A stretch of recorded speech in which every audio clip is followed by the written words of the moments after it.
Hey everyone, it's Alison Heikkila. Thank you so much for joining me. It's time for my latest video for Imagine, and we're going with a Thanksgiving card today.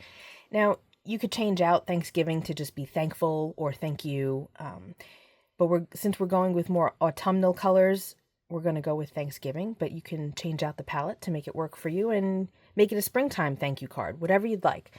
But we're going to use the Creole Spice Kaleidacolor palette and this great stamp set with dies from Sizzix and 49 in Market. This is called Painted Pencil Leaves. I've used this on my channel before. It's such a great set. It's a lot of fun. So we're going to work with that. And I've got a piece of smooth Bristol cardstock that I just roughly cut down. I don't know what size it is. It doesn't matter because we're going to cut it apart. But what we're going to do is we're going to do some ink smushing with the Kaleidacolors. Now, normally when I do ink smushing, I'll just apply the color to my work surface and then lay my cardstock on top and just kind of smush the color into it and get whatever I get and be fine. But I know that not everyone likes to do it that way. So instead, we're going to use a piece of acetate. This is just recycled packaging. Sometimes I use it for shaker cards, but you can also use it for what we're doing today. This is going to give us a more controlled ink smush, as much as you can control it, really, because it is kind of something that you can't you can't say, okay, I want the blue here and the green here and the yellow here and that's it. It doesn't really work that way with ink smushing. So what we're going to do is I'm going to take my palette and I'm going to just apply this color kind of all over. Now keep in mind it's got this tab here. This is to click the colors together. So you're not going to be able to get that golden color at first. But if you just kind of use your hands and just get it on there, now what we can do is we can either use ink potion number 9, which is also from Imagine, or water. We'll try both and just spray this a little bit. This is going to help the colors migrate. It's going to help them stay wet for a little bit longer. And we can get them to move around a little bit if we want to. So I sprayed it a couple of times, and now we can see exactly where those colors are going to go. So we're just going to kind of apply this color all over, and we're going to probably get a little bit of mud, but it's fine. It's okay.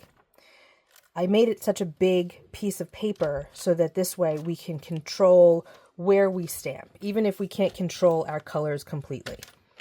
So I've got a lot of ink right here. I'm going to pick some of that up and spread it out a little bit. See how that turned into a nice shade of green? Look at that. You can use your fingers and kind of play with it that way. So now I'm going to add some more to my piece of acetate. It's reading a little bit more blue than I want.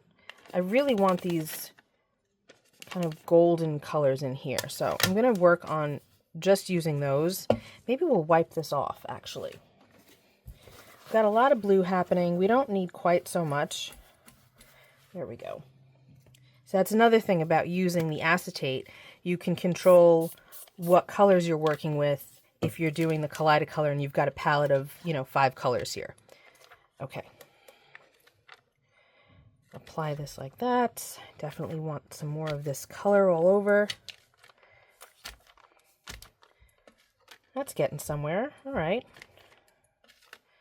A little bit more, and we'll use some water this time, just in case you don't have ink potion number 9. So just have a spray bottle with water in it. I'm just going to spray that. You can see it's really running now because the plastic is really wet. Now, it looks like a hot mess, and that is okay. Once we stamp our foliage and die cut it, it's going to look really nice. I feel like we need a little bit more of a brown in here though. All right, I've got my Cappuccino Delight Kaleidacolor, and I'm going to wipe off my plastic or my acetate. If you have like Mylar, the material that's used for stencils, you could use that too. All right, so we've got Cappuccino Delight. I think that this is going to help the palette. All right, we're just kind of layering these colors. Look at that. It's kind of muting some of it down. we might wind up doing an entire background with these leaves. Originally, I was just going to put one, but this is looking really pretty. So we might need to do a couple of them instead and just fill the background. I like it. It's like if you're looking at trees from high above, you know, and they're far away, you can't really differentiate one from the other. Yeah, that toned the blue down quite a bit. So orange and blue are opposite on the color wheel. And while we're not using a straight orange here, it's got orange tones to it, and that is helping to really mute down that bright blue that we had going. Just go in with my paper towel and pick some of that up. There, that looks pretty good. I like it. Very nice. Okay, we're going to dry this with the heat tool just to speed up the process a little bit, and then we'll start stamping. As much as I love a good, rich, solid black outline, I really like using colors too. So we're going to use VersaFine Clair with the outline stamp in this set. So in the set is kind of this broken up, distorted foliage. There's a couple of solid pieces that fit in, but we're going to just use the outline because obviously we don't want to hide all of this pretty things that we have going on here. Okay, so we're stamping that up, and now we need to kind of decide, like, where do we want this to go? I'm really liking this with the blue because it's not so overpowering anymore. So we're going to start there. And if we wind up just using one for today's card, that's okay. We can save all of the rest for other cards or maybe place settings or something like that. Check that out. Isn't that pretty? And once we die cut this, it's going to look amazing. So now the one thing that we need to keep in mind is that we want to be aware of the fact that the die is going to be a little bit bigger than the leaves themselves. So we don't want to put them too close to each other because then the die won't be able to fit. And we could inadvertently cut more than we want off. That looks good. You can fussy cut this too, but in this case, the dies come with the stamp, so makes things nice and easy. All right, I think that we're going to start by die cutting these two so that I can see what kind of space I have left. I'm going to start by just trimming this down.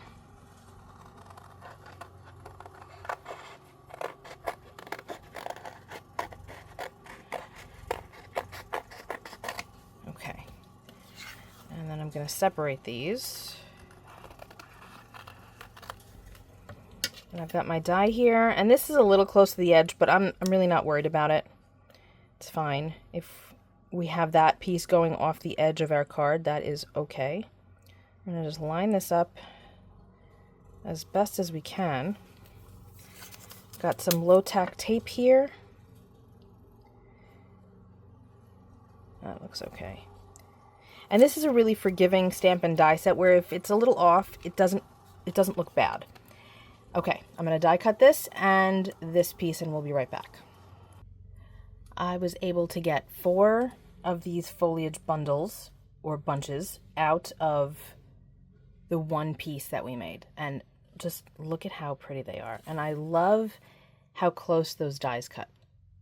A little bit of an edge, but not much. It's so pretty. So these were the first 2. Love that. They're beautiful. And you can go in with your memento markers or something and add some more color and dimension to it, but I really like this the way it is. It kind of looks like the sun is kind of dappling on the leaves, and I think they're really beautiful.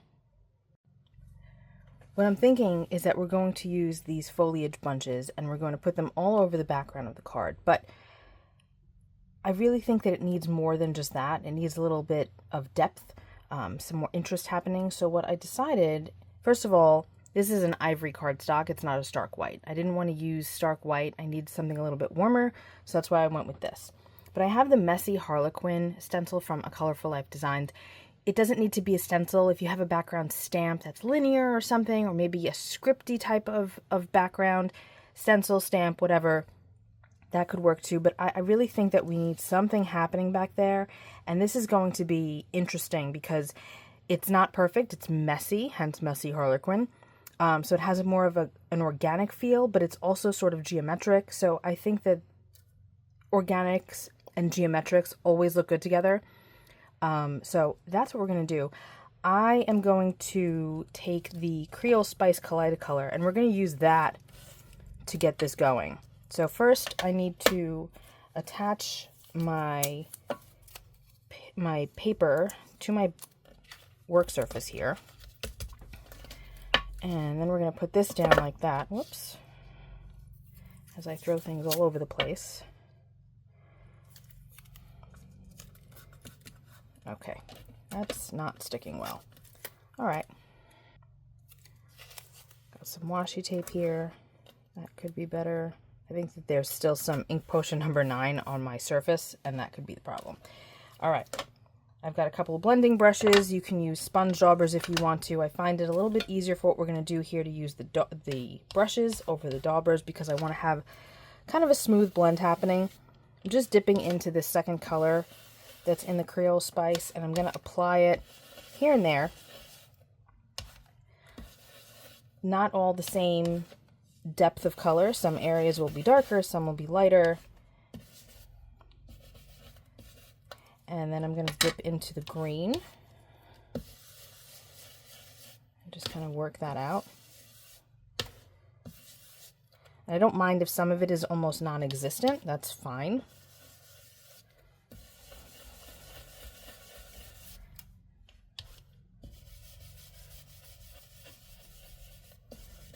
Some light areas here that I like.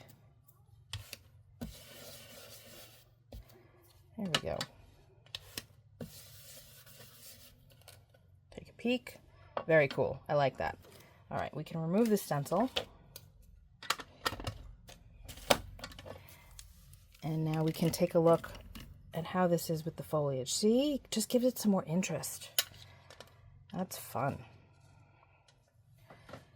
We might not even need these other ones. I was thinking about filling the whole thing, but, you know, this looks really nice. I do think that we need some splatter, though. And we could do that one of two ways. We can do that with the splatter stamps that come with this foliage, but that's just not really what I want to do. I want to just splatter, just with a liquid. But you can definitely use this if splattering isn't your thing. This is a nice way to get a messy look, but in a more controlled way. But I like mess, so we're going to make a mess. Even if it's a controlled mess, you know, slightly controlled. Rich Cocoa Fireworks Spray. You want to make sure that you shake it up so that all of this pretty shimmery powder is mixed in. I do want to move these out of the way. I don't mind if they get splattered, but in this case, I don't really want them to. See how that's all mixed in now? And now we're going to just open this up and give it a couple of taps. And that is just what this needed.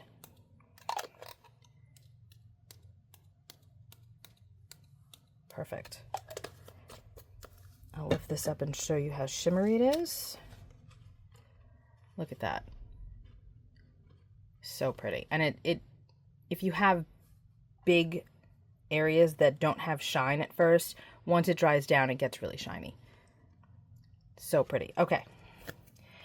Now we are going to add our foliage. I really like this one. This one really looks like it's sun-dappled. I think that we just need the two. Yeah, that's what we're doing. Okay. That's what it's going to be. So I'm going to apply some glue to this, and whatever is hanging over the edge, we will trim off after it's dry and save it. Save it for another card.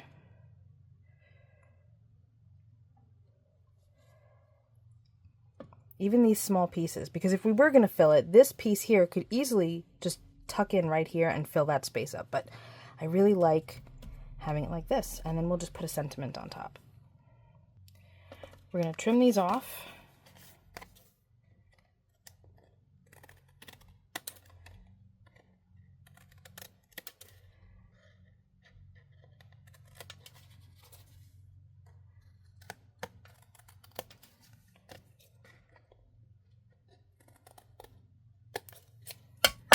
Look at how pretty that is.